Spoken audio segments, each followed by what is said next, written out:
Masayang araw po, mga ka-PN. Totoo yata ang hinala ng ating mga kababayan na baka nga naoperahan itong si Bongbong Marcos dahil sa mga litratong kumakalat po ngayon sa social media platform, mga kababayan, na napuna po ng ating mga kababayan na merong bumubukol dito sa bandang kaliwang bahagi ng tiyan ni Bongbong Marcos na tila baga mayroon itong daladalang colostomy bag na puno ng echas, pasintabi sa mga kumakain. Naghanap po ako, mga kababayan, ng iba pang angle. Kasi mamaya yung nakita ko, napuna lang ng netizen na mayroong bukol. Sinabi na kaagad na mayroong bukol o naoperahan o mayroon siyang colostomy bag. Baka nagkataon lang na napayuko siya ng kaunti, tapos medyo bumukol yung kanyang damit sa bandang kaliwa, kaya parang mayroong colostomy bag sa tiyan si Bongbong Marcos. Inikot ko ang social media platform, mga kababayan. Naghanap ako ng ibang angle. Baka nga naman mali sila o baka rin tama sila. Ngayon nakita ko po ibang angle, mga kababayan. Naku po, isa na rin po ako sa mga nagduda na baka meron na rin ng colostomy bag na bit itong si Bongbong Marcos sa kanyang tagiliran ng punong-puno ng echas. Ito po, may mga litrato po ako ibibigay sa inyo, mga kababayan. Kayo na lamang po ang humusga. Kasi ako, nahusgahan ko na. Para sa akin, mga kababayan, colostomy bag po ito. Ito yung mga unang litrato. Ipakita ko sa inyo. Ayan. Wait lang ha. Ayan, meron namang bilog, di po ba? Gilid tayong konti para lumaki-laki. Ayan, merong bumibilog. Parang ano siya, parang parihaba yung kanyang forma, ganyan, rectangle. Pero bukol na siya. Hindi kaya eto na yung tinatawag na colostomy bag na puno ng echas. Hindi ka man lang muna naglinis, Mr. President. Hindi mo man lang muna tinanggal yung may laman ng bagahe mo dyan sa tagiliran. Ayan pa, pangalawang picture, mga kababayan, di ba? Partida na, yung unang picture na ipinakita ko sa inyo, ayan, kanang kamay po ang kanyang itinaas. Ito kanan to, nakamirror lang po yung camera ko. Kanang kamay yung kanyang itinaas. Ganyan. Pero, kita nyo yung damit niya. Sa bandang kanan, sa baba, umangat, di ba? Umangat, medyo, kasi tinaas niya umangat yung kanyang damit. Pero kita pa rin po, mga kababayan, yung bukol. Bumukol pa rin. Huwag mo sabihin nota ito. Haba naman. Napaka-big niya naman. Dito naman sa pangalawang video ipinakita ko sa inyo, ganun pa rin. Bandang kanan niya pa rin, yung kanyang ipinang-appear niya dyan sa robot, nakipagkamay ba sa dyan o nakipag-appear siya. Hinawakan niya yung robot, pero umangat pa rin, bumukol pa rin yung kanyang tagiliran bandang kaliwa. Habang nakaangat naman yung kanyang damit na laylayan sa bandang kanan. Di ba? Mga kababayan, ito pa lang, dalawang litrato pa lang ito. Ngayon, ito na ho yung mga hinanap kong litrato. Kasi nga, di ba, sabi ko, ayoko maniwala So, naghanap ako ng ibang angle. Baka nga naman, nagkataon lang. Maloko din itong mga media na nilitratuhan talaga Hindi naman lang hanggang dito, dip-dip lang yung pansinin nyo po. Yan, mga kababayan, baka sa mga susunod na araw, kung sakasakaling meron ulit silang ilalabas na mga litrato, hanggang dito na lang yan, hanggang baba ng dip-dip na lang yan, mga kababayan. Baka hindi na katulad ditong litrato na ito na hanggang baba o hanggang sa paa niya. O ito, sana mag-open ito. O yan, nag-open po yung ito na po yung dalawang picture pa na nakita ko po para meron tayong comparison. Mahirap po kasing maniwala, mga kababayan, sa isang litrato lang. Dapat maghanap tayo ng iba pang mga makakapagpatunay na totoo ang hinala ng ating mga kababayan na meron ng bagahe.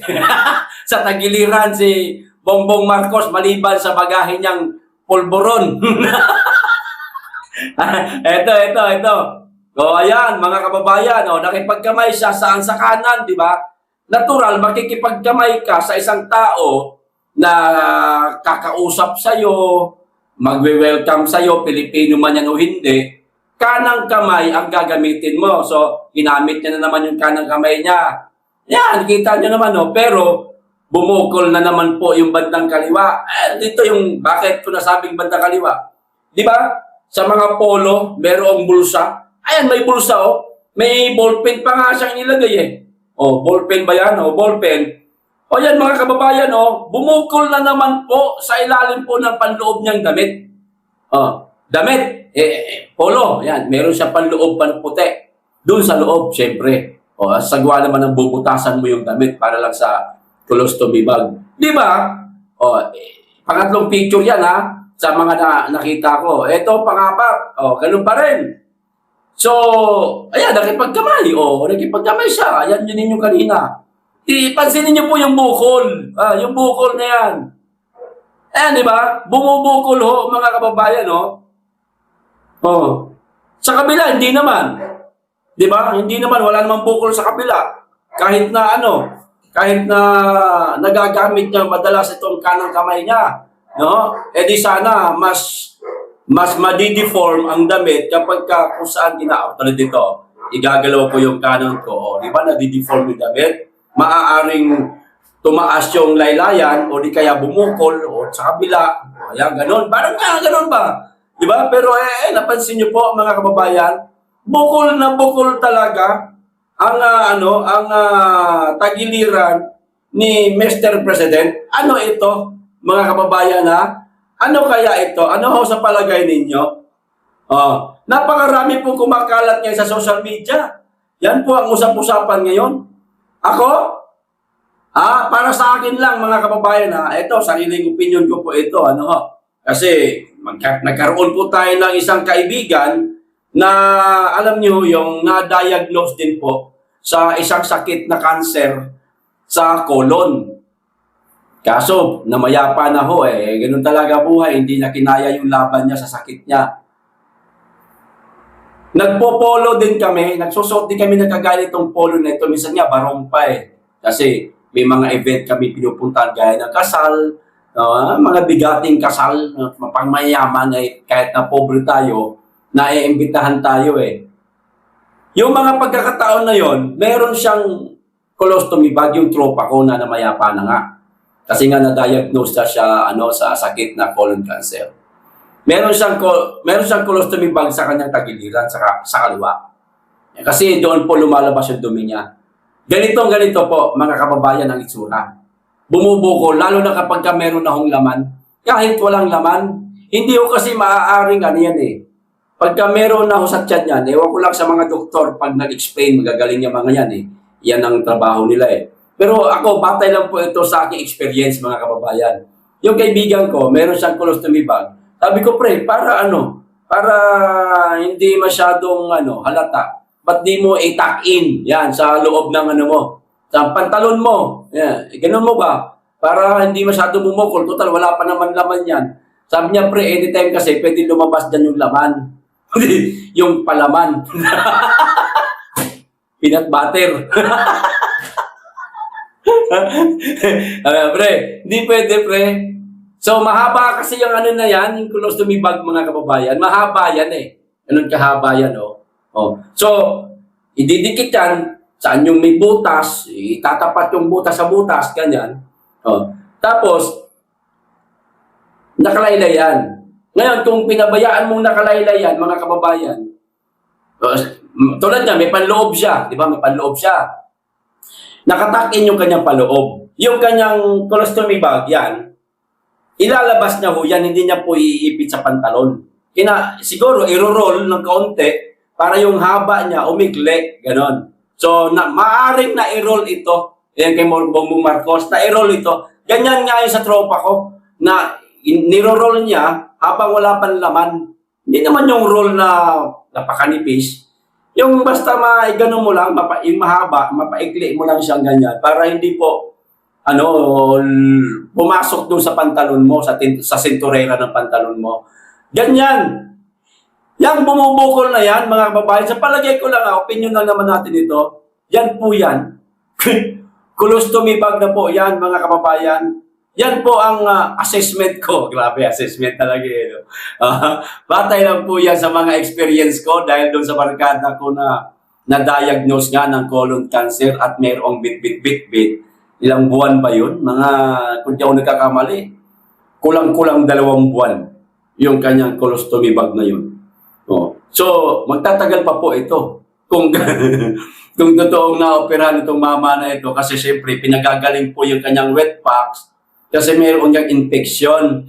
Yung kanyang diverticulitis, yan, namaga, baka nagnana, di natin alam na infection na, nagkaroon na ng pagdurugo, kaya kinakailangan niyang operahan. So, maaaring may tabas pa ito sa tiyan ngayon, mga kababayan. Palakad-lakad na siya. Delikado ho niyan, kahit na umiinom mo siya ng gamot, baka mamaya ma-infection. O di kaya, yung sugat, ngumanga, o anong mangyari ba? Maraming pwedeng mangyari mo dyan sa hangin sa labas na na-absorb ng katawan niya, no? Marumi, polluted air, papasok sa katawan niya, pwedeng ma-infect yung kanyang sugat sa loob. Maraming kadahilanan po na maaaring lumala itong kanyang sakit kahit nasabihin pa natin naoperahan kung totoo mang naoperahan na itong mama na ito. At kung totoo man na meron itong colostomy bag. Mahirap yan. Sana hindi na muna siya nagliwaliw. Kunwari, nagtatrabaho itong mama na ito, wala ka namang ginagawa, pakamay-kamay ka lang naman. Pabisibisita ka lang naman sa saang bansa mo gustuhin. Para sabihin meron kang ginagawa, huwag mo kaming utuin, Marcos. Hindi mo na kami mauuto. Sabihin mo sa Pilipino kung ano ang tunay na karamdaman mo, lalo ngayon, meron na naman, mga kababayan, na panibagong usap-usapan sa social media. Grabe talaga itong ating mga kababayan. Bakit? Alam nyo, merong bago ngayon? Maliban dyan sa mga bumubukol sa kanyang tagiliran na usap-usapan ngayon sa social media, mga kababayan, ng ating mga kababayan, stage 4 cancer na daw. Si Marcos, grabe.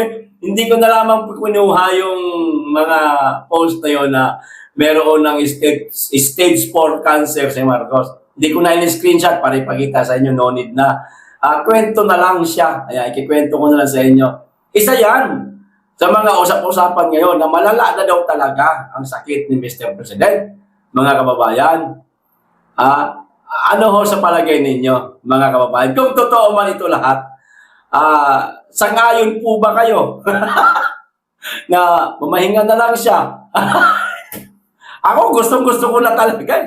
Kung pwede ko lang ipanalangin sa Ama na sana po, pagpahingahin nyo na lang siya. Patulugin nyo na lang po siya. Kaso hindi po natin maaaring gawin yan, mga kababayan. Huwag po natin ipanalangin ang kamatayan ng isang tao at kasalanan ho yan. Siya na lamang po ang nakakaalam kung kailan niya gustong gawin na pagpahingahin itong si Bangag. Di ho ba? At least ngayon, nakita natin yung kanyang tagiliran, meron ng bumubukol. Matagal pa po ito mawala ay mga kababayan. Nangakaya pa po ito 2 buwan. Kulang-kulang 2 buwan.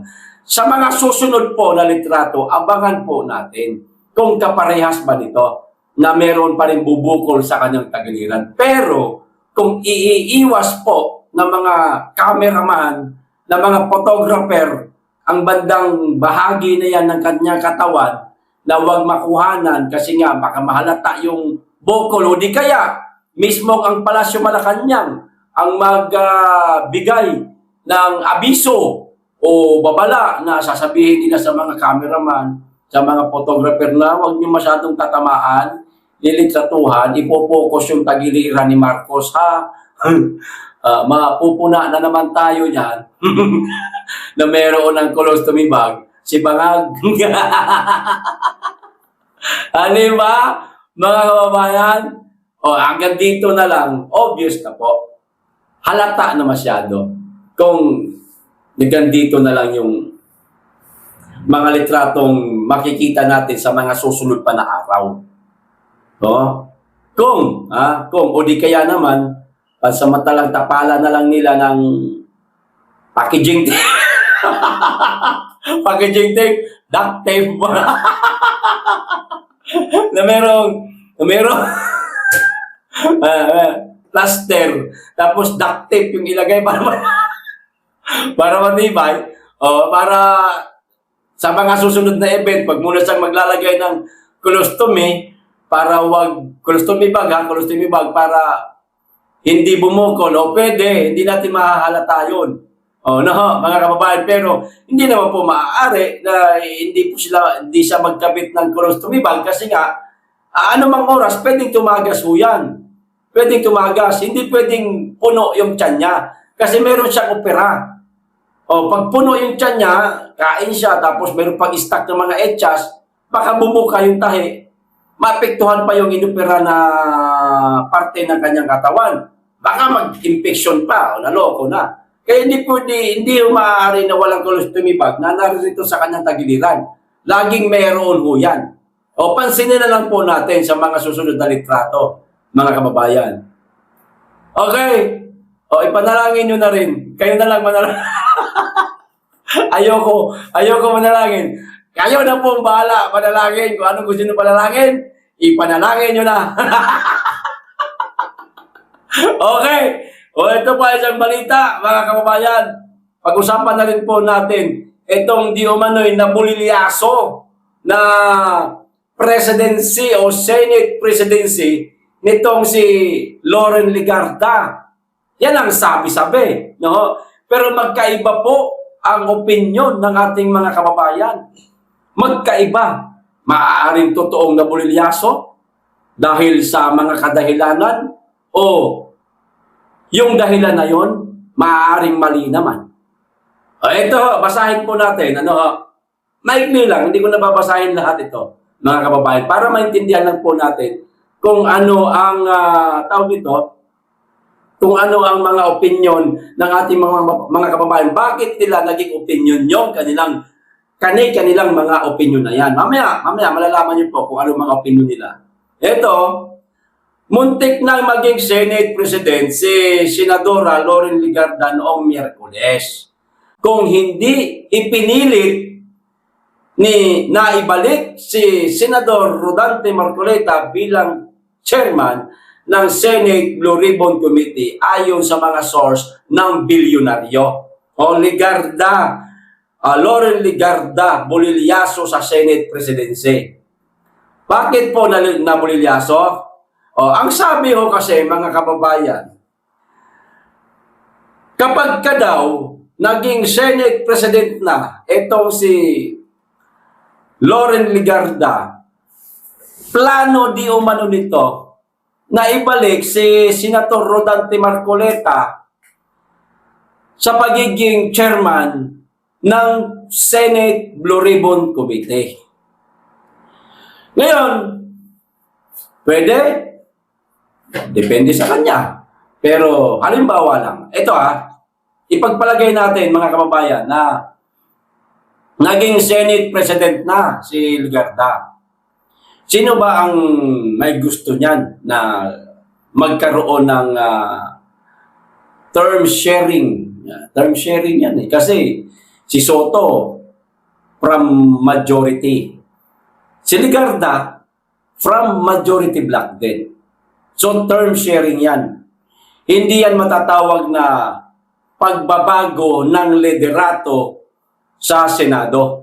Kasi kapag sinabi ho nating nagkaroon na ng panibagong liderato o pagbabago ng liderato sa Senado sa katauhan ni Senator Loren Legarda ay hindi ho yun.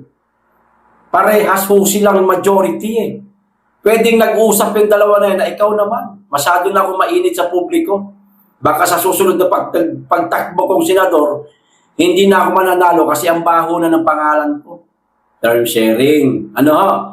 Ang tunay na pagbabago ng liderato sa Senado, mga kababayan, para sa akin, ay kung manggagaling mismo sa minority bloc ang susunod na magiging Senate President sa pamamagitan ng kudeta.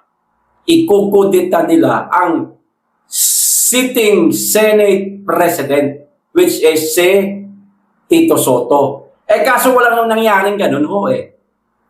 So walang nabago na liderato sa Senado, lalo na ngayon na nanatiling Senate President pa rin si Tito Soto. Wala na bago. Bagamat nagkaroon di umano ng plano itong majority bloc na ipasa kay Loren Legarda ang pagiging Senate President. Pero naunsami daw, mga kababayan, kasi pinaplano di umano o ipinilit di umano nila nitong iba o baka si Loren Legarda din na ibalik si Marcoleta sa pagiging chairman ng BRC. Kaya naunsyame. Maraming tumutol. 5 senador di umano, mga kababayan, ang tumutol sa pagpapalit ng liderato sa Senado kasi nga ayaw nilang maibalik si Marcoleta, mga kababayan, sa Senate Blue Ribbon Committee. O eto yung mga tumutol na 5, mga kababayan. O 5 senator ang kumontra. Malamang heto ang mga yon. O Soto, Lacson, Hontiveros, Pangilinan, Aquino. Matik yan. At alam na natin kung anong dahilan. Halata naman. Halata naman kung ano ang dahilan. Ayaw nilang maupo si Marcoleta bilang BRC chairman, mga kababayan. Itong 5 senador na ito ang tumutol. Wag na ituloy ang pagpapalit ng Senate President. Wag nang iupo bilang Senate President si Legarda. Manatili na lang kay Tito Soto. Walang mangyayaring term sharing. Yan di umano, mga kababayan, ang nakikitang dahilan ng iilan nating mga kababayan. Ngayon, meron naman pong nagsasabi. Dalawa nga yan, sabi ko, di ba? Magkaiba ang opinion ng ating mga kababayan. Meron naman pong nagsasabi na kahit na si Loren Legarda ang magiging Senate President na, hindi maaaring iupo si Senator Rodante Marcoleta o ibalik sa Blue Ribbon Committee. Sino ba ang Senate President? Saan nanggaling siya? Galing siya sa majority bloc. Ngayon, kung itong bagong Senate President na mula sa majority bloc, kukunin ang isang Rodante Marcoleta, ilagay sa BRC na nanggaling sa minority bloc, hindi kaya papalag? Etong mga kasamahan ng bagong Senate President na mula sa majority, hindi kaya papalag yung kanyang kapwa majority? Magkakagulo yan. Magulo yan, mga kababayan. Magkakagulo ang Senado. Lumalabas na magiging traidor si Loren Legarda sa mga kapwa niya majority. Kumbaga, sa madaling salita, mahabang usapin yan. Malabong mangyari yan talaga. Sa kasaysayan, ewan ko lang hindi tayo masyado nakatutok pa noon sa usapin sa politika, lalong-lalo na sa Senado. Kayong mga may edad dyan, paki-comment nga po, mga sir, mga madam. Kung meron na ba kayong tawag nito, na-experience, meron na ba kayong naranasan o nasaksihan, ayan, sa Senado na ang isang sitting Senate President ay nag-appoint sa mga komite na nagmula sa minority? Mga kababayan, meron na po ba kayong nasaksihan na ganyang pangyayari? Ako sa akin lang, sa mga nasaksihan lang natin, wala pa akong nakikitang ganyan. Maliban na lang kung talagang traidura na ang labanan.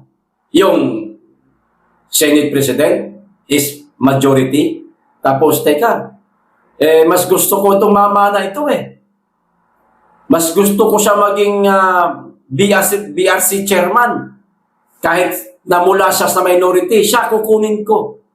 Wala pa akong nasaksihan ganyan, mga kababayan. Ewan ko lang yung mga mas matatanda pa sa akin. Mga madam, sir, paki-comment nga po kung meron na kayo nasaksihan. Kung meron, maaaring tama ang ibang opinyon o pananaw ng ating mga kababayan na kaya hindi natuloy ang Senate presidency ni Loren Legarda dahil ipinipilit di umano nila na ibalik si Marcoleta bilang chairman ng Senate Blue Ribbon Committee. Yan. Napalagay ko lang, mga kababayan, na wala pa talaga nangyaring ganun. Maaari pa siguro ganito ang nangyari noong mga nakaraang araw na naging usap-usapan na magiging Senate President di umano si Loren Legarda.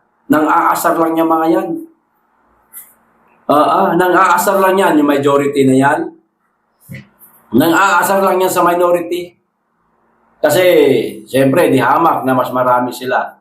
Mas iilan lang yung minority, siyam lang yan eh. Pinasasabik lang nila ang tao eh.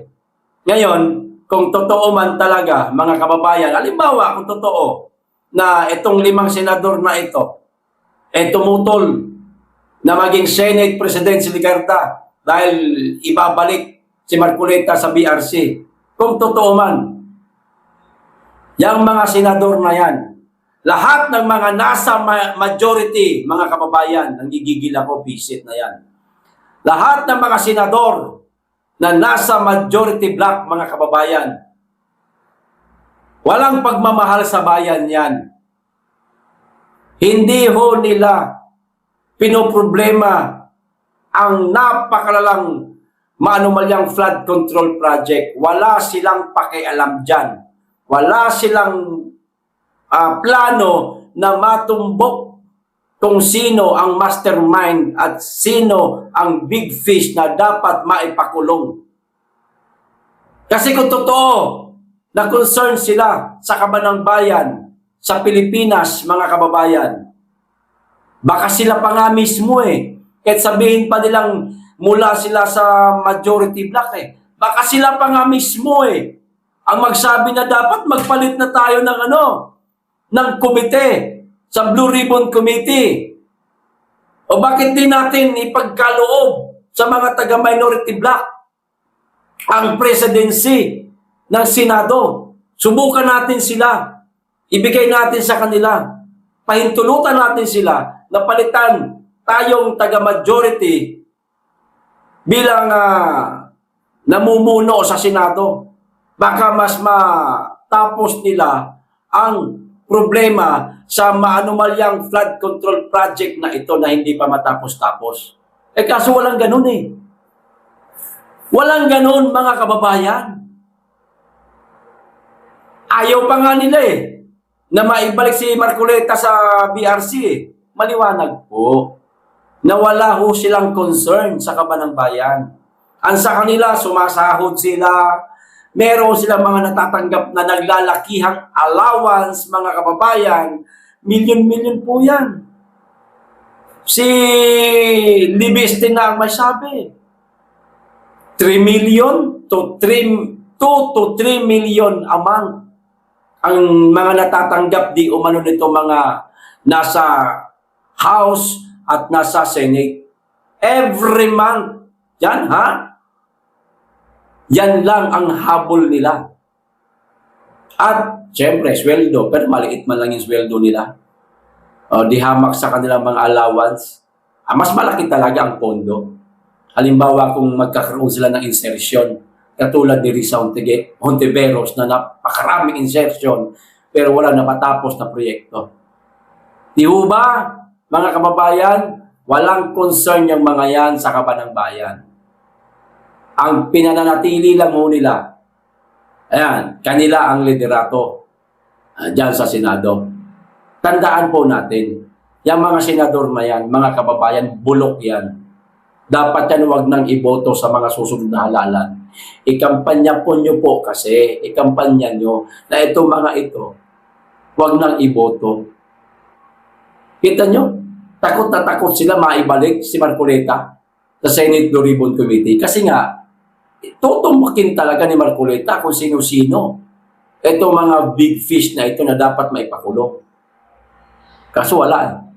No? Wala. So yun po ang dalawang opinion ng ating mga kababayan. Di paso tayo. Ang sabi ng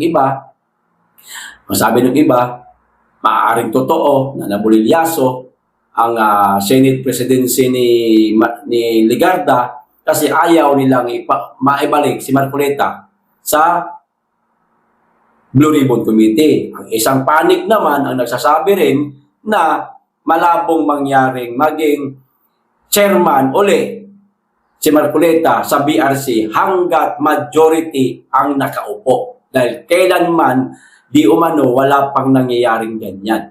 Na majority ang Senate President, minority naman ang nasa pinaka makapangyarihang komite sa Senado. Malabo na minority ang hahawak ng Senate Blue Ribbon Committee. Okay, hanggang dito lang po. Maraming salamat. Mag-iingat kayo lagi at higit sa lahat, mahalin natin ang Pilipinas.